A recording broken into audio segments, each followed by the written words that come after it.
तो दोस्तों नमस्कार, मैं आशीष कुमार। मैं आपका अपना यूट्यूब चैनल पर हार्दिक स्वागत करता हूं। आज मैं आपके लिए एक नया चैप्टर लेके आया हूं, मच्छरों की दावत। इसमें मच्छरों से होने वाली बीमारियों के बारे में बताया जाएगा। मच्छरों से जो बीमारी होती है उन बीमारियों को रोकने के लिए कौन सी दवा का प्रयोग करते हैं, इस चैप्टर के अंदर इसके बारे में जानेंगे। आइए इस चैप्टर के बारे में अध्ययन करते हैं। मलेरिया की जाँच। आज रजत बहुत दिनों के बाद स्कूल आया है। सभी बच्चे उसे घेर कर खड़े हो गए। आरती ने पूछा, अब तुम कैसे हो? ठीक हूँ, रजत ने धीरे से आज जवाब दिया। जसकीरत, घर पर तो खूब खेलते होगे। रजत कुछ चिढ़ कर बोला, बुखार में खेलने का दिल ही नहीं करता है। ऊपर से कड़वी दवाई भी खानी पड़ी और खून टेस्ट भी करवाना पड़ा। जसकीरत ने कहा, खून टेस्ट? वो क्यों? बहुत दर्द हुआ होगा। रजत ने बोला, नहीं, जब सुई चुभी तो लगा जैसे चींटी ने काटा हो। 2-3 बूंद खून लेकर टेस्ट करने से पता चला कि मुझे मलेरिया है। नैन्सी ने पूछा, मलेरिया तो मच्छर के काटने से होता है। रजत ने बोला, हाँ, पर पता तो खून की जांच से ही चलता है। जसकीरत, मेरे घर में तो आजकल बहुत मच्छर हैं, पर मुझे तो मलेरिया नहीं हुआ। नैन्सी ने कहा कि अरे भाई, मलेरिया हर मच्छर के काटने से थोड़े ही होता है, वह तो बीमारी वाले मच्छर से ही होता है।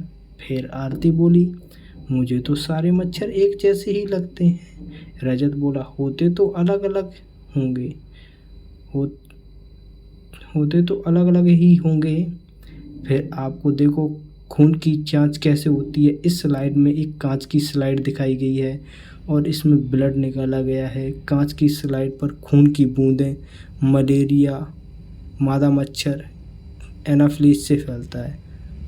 तो जो आपका मलेरिया होता है वो किस मच्छर से फैलता है? मादा मच्छर से। ये पूछा जा सकता है आपसे क्वेश्चन। और मादा मच्छर को इंग्लिश में क्या कहते हैं? एनाफ्लिस। ठीक है, ये आपकी देखिएगा डॉक्टर मरियम स्लाइड का क्या कर रही हैं, माइक्रोस्कोप का प्रयोग कर रही हैं और इससे क्या देख रही हैं कि खून के अंदर कौन कौन सी चीज़ें हैं, उन बारीकियों को देखने का कोशिश कर रही हैं। माइक्रोस्कोप से चीज़ें जो होती हैं वो 1000 गुना बड़ी दिखती हैं, इसीलिए खून के अंदर की बारीकियां साफ दिखाई पड़ती हैं। कई माइक्रोस्कोप से तो इससे भी ज़्यादा बड़ा दिखाई देता है। नैन्सी आगे बोलती है, क्या उसी जगह से खून लिया था जहाँ मच्छर ने काटा था? रजत ने बोला, नहीं भाई, मच्छर ने कब और कहाँ काटा ये मुझे नहीं पता। नैन्सी, खून में क्या दिखा होगा, उसमें क्या होगा जिससे मलेरिया का पता चला होगा? पता करो। क्या तुमने किसी को जानते हो जिससे कभी मलेरिया हुआ हो? कैसे पता लग गया होगा कि उन्हें मलेरिया है? उन्हें मलेरिया होने पर क्या तकलीफ़ हुई होगी मच्छरों को काटने से, और कौन सी बीमारियां होती हैं? कौन से मौसम में मलेरिया ज़्यादा फैलता है? बरसात के मौसम में सबसे ज़्यादा मच्छर पैदा होते हैं और उसी टाइम पे मलेरिया भी सबसे ज़्यादा होता है। मच्छरों को काटने से चिकनगुनिया, मलेरिया, ये प्रकार की बीमारियां होती हैं। डेंगू हो जाता है। क्या तुम किसी को जानते हो कि कभी मलेरिया हुआ हो? जैसे कि मुझे ही मलेरिया हुआ, आपको भी हुआ होगा। कौन से मौसम में मलेरिया ज़्यादा फैलता है ये आपको मैंने अभी बताया। मच्छरों से बचने के लिए तुम्हारे घर में क्या क्या उपाय किए जाते हैं? मच्छरदानी का प्रयोग कर सकते हैं आप, मच्छरों की दवा का प्रयोग कर सकते हैं। ठीक है, मच्छरों को मारने के लिए बहुत सारे उपयोगों का प्रयोग कर सकते हैं। देखते हैं क्लिनिकल रिपोर्ट। ठीक है, ये रजत की है। आयु इसकी कितनी है रजत की? 11 वर्ष। सेक्स क्या है?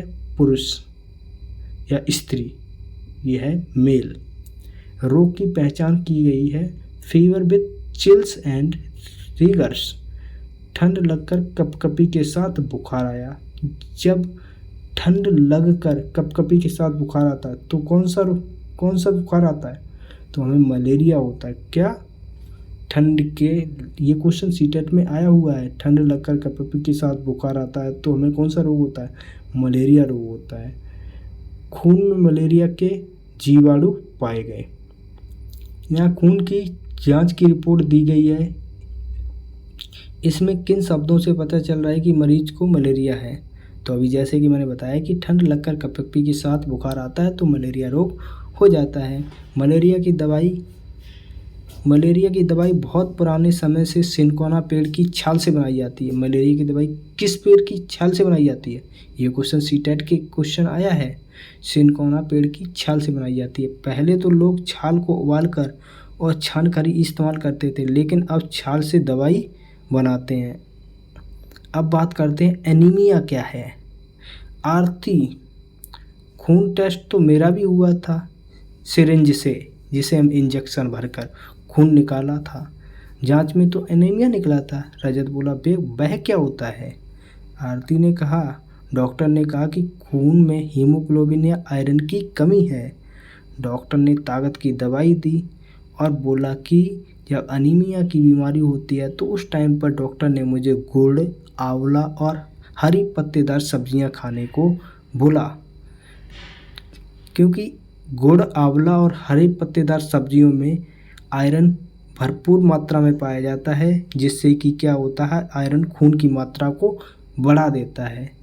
फिर नैन्सी बोली, कहीं उन्होंने मजाक तो नहीं किया भाई, खून में लोहा कैसे? जसकीरत बोली, कल अखबार में इस बारे में आया था। रजत हंसते हुए, तो फिर तुमने लोहा खाया? आरती, ओहो, यह कोई चाबी वाला लोहा थोड़ी होता होगा, पता नहीं कैसा होता होगा। जब मैंने खूब सब्जियां खाई तो मेरा हीमोग्लोबिन बढ़ गया। तो आइए दिल्ली के स्कूलों में अनीमिया के कारण की परेशानी के बारे में जानते हैं। 17 नवंबर 2007 की बात है। दिल्ली नगर निगम के बहुत से स्कूलों में हजारों बच्चे अनीमिया का शिकार हैं। इसमें बच्चों की शारीरिक और दिमागी तंदुरुस्ती पर असर होता है। इस कारण बच्चे ठीक से बढ़ नहीं पाते हैं और उनमें फुर्ती भी कम होती है। कुछ पढ़ाया जाता है उसे समझने से भी परेशानी होती है। आजकल इन स्कूलों में बच्चों के हेल्थ कार्ड बन रहे हैं और उनकी जांच भी चल रही है। एनीमिक बच्चों को आयरन लोहे की दवाई दी जा रही है। तो देखते हैं हीमोग्लोबिन की रिपोर्ट। ये रिपोर्ट आपकी 20 तारीख 6वां महीना 2007 की है। सेंट्रल गवर्नमेंट हेल्थ स्कीम के द्वारा ये जांच की गई है। तो नाम, पेशेंट का नाम क्या है? आरती। आयु इसकी कितनी है? 12 वर्ष। स्त्री या पुरुष क्या है? फीमेल है। रोग की, कौन सी रोग की पहचान की गई? एनीमिया रोग की पहचान की गई। हीमोग्लोबिन इसके अंदर, बॉडी के अंदर कितना पाया गया? 8 ग्राम DL, ठीक है। और नॉर्मल रेंज या फिर इसकी कितने के बीच में होना चाहिए आपका खून ब्लड? 12 से 16 के बीच में, और जो कि 12 से कम है, कितना है? 8। फिर इसने क्या किया? फिर 15/9/2007 को इसने क्या करवाई? रिपोर्ट करवाई, जांच करवाई। किस पेशेंट क्या है? आरती ही पेशेंट है। आयु कितनी? 12 है। पुरुष या सेक्स क्या है? फीमेल है। रोग की पहचान, फिर एनीमिया की जांच करवाई गई। रेंज कितनी हुई? 12 से 16। फिर लगभग इसने 3 महीने बाद जांच करवाई तो 10.5 ग्राम DL प्रति DL निकली। तब भी खून की क्या पाई गई? कमी पाई गई। आरती की रिपोर्ट के हिसाब से हीमोग्लोबिन कम से कम इतना कितना होना चाहिए? 12 से 16 के बीच में होना चाहिए था, जो कि क्या है? कम है। तो ये क्वेश्चन आपसे पूछा जा सकता है कि हीमोग्लोबिन जो होता है, या फिर बोल सकते हैं एनीमिया में जो हीमोग्लोबिन की कमी हो जाती है, तो वो कमी को पूरा करने के लिए रेंज कितनी होनी चाहिए? 12 से 16 ग्राम के बीच में होना चाहिए। अगर इससे कम होता है तो हमें क्या हो जाती है? हीमोग्लोबिन की कमी हो जाती है। और हीमोग्लोबिन की जब कमी हो जाती है तो आपको कौन सा रोग हो जाता है? एनीमिया रोग हो जाता है। तो भाई आते हैं, बात करते हैं मच्छर के बच्चे। जसकीरत बोल रही है मलेरिया के बारे में। पोस्टर तो हमारी क्लास के बाहर ही लगा है। सभी झटपट पर पोस्टर देखने पहुंच गए। ये देखो, चित्रों को देखिएगा। क्या आप मच्छरों को दावत दे रहे हैं?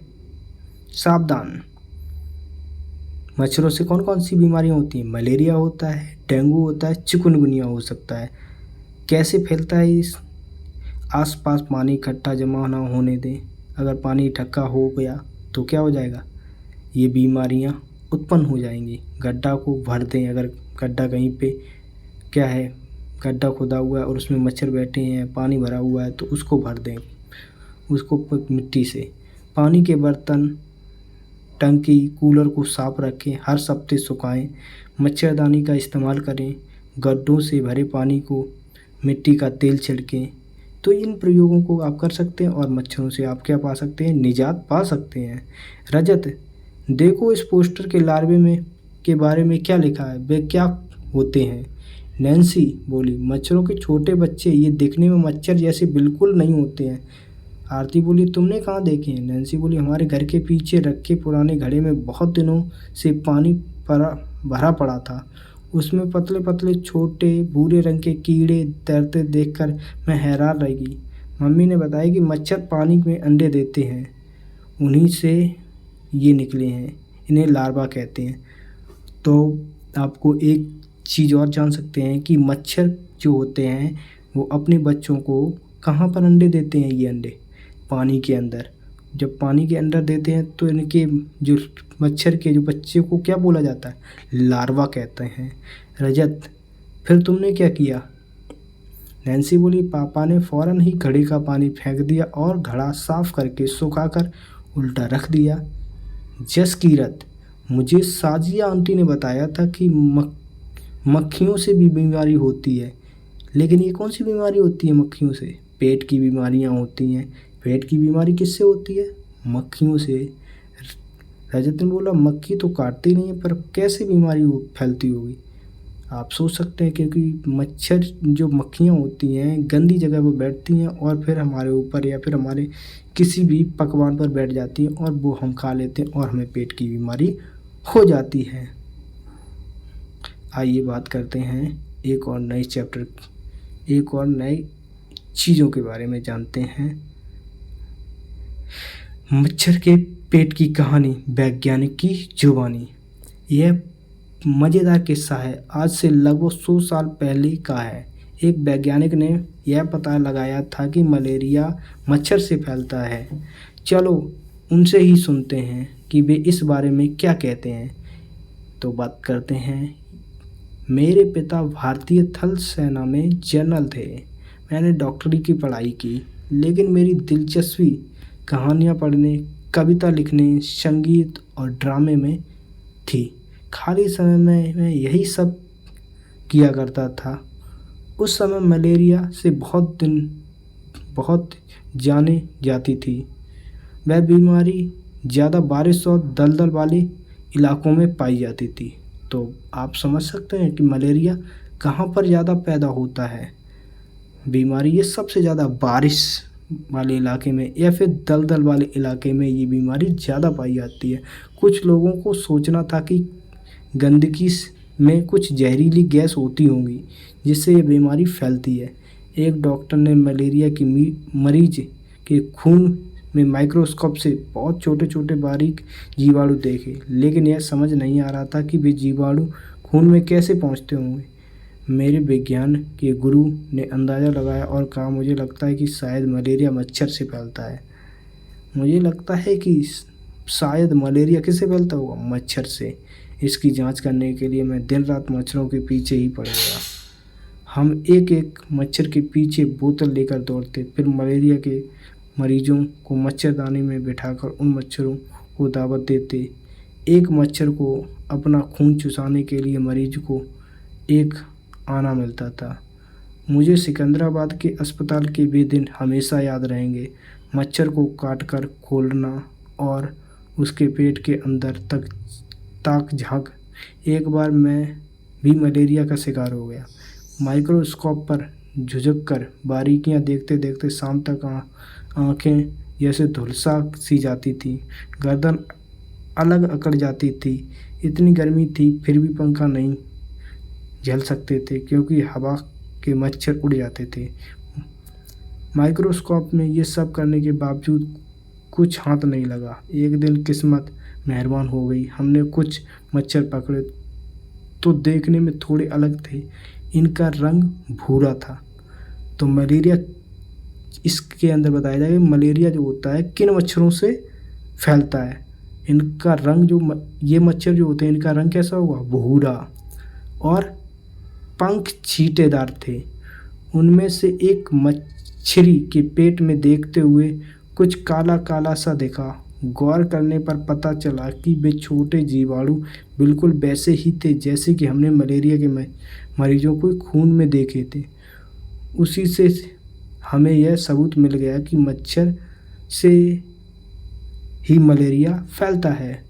ये कहानी किसकी थी, रोनाल्ड रॉसको ने बताई थी। दिसंबर 1902 में चिकित्सा के क्षेत्र में बड़ा पुरस्कार मिला, नोबेल पुरस्कार। कब दिया गया, 1905 में। मरते हुए भी वे कह रहे थे कि कुछ ढूंढ लूँगा, नया ढूंढ लूँगा। बस आज के लिए हम इतना ही रखते हैं, आगे मिलेंगे नेक्स्ट चैप्टर में। तो आपसे निवेदन है कि हमारे यूट्यूब चैनल को लाइक, सब्सक्राइब और शेयर करते रहिएगा, जिससे कि मुझे मोटिवेशन मिल सके।